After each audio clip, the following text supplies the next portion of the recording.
Will there be an experimental version of 1.0? So there will be not an. That was almost English. There will not be an experimental version for 1.0. We're gonna go straight for EA. We're coming for you, baby. We're coming straight at you. This is why we're sort of like being a little bit extra careful with the release and whatnot, because we want to make sure that the game actually is good and ready. I think so like the experimental periods are so useful for us because we get like a proper sign off on things.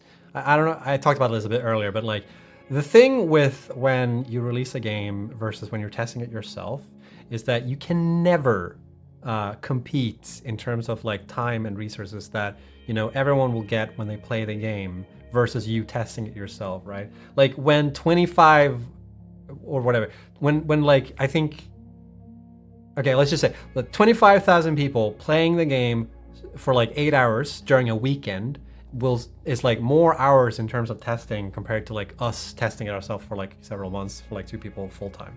So like, or however many people do it in QA. So like we can never compete with that.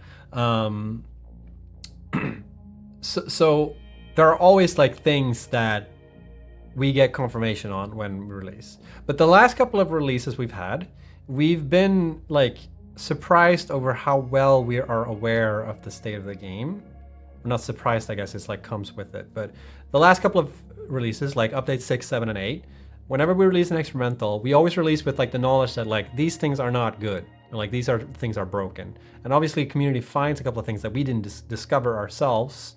But usually those things are pretty, like, they don't happen to a lot of people. They're pretty obscure bugs, but they're bugs nonetheless. But the last couple of updates, we've been pretty happy to be able to like figure out like, okay, these things are broken, and we think these are the things that people are going to complain about the most. And usually we're right about these things.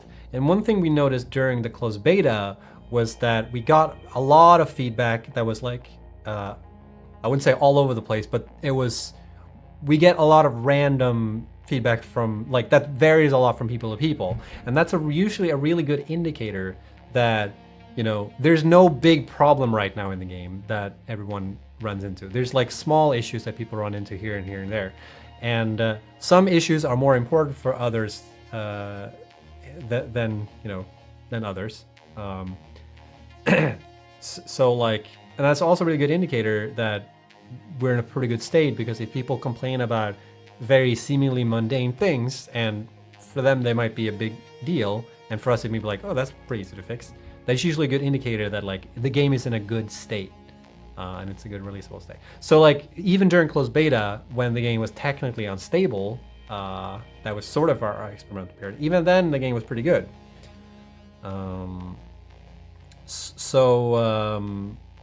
We're pretty confident that we will be able to deliver without this experimental period. And you know, even if there are major bugs or whatever, obviously we'll fix them as soon as we possibly can. But we're pretty optimistic.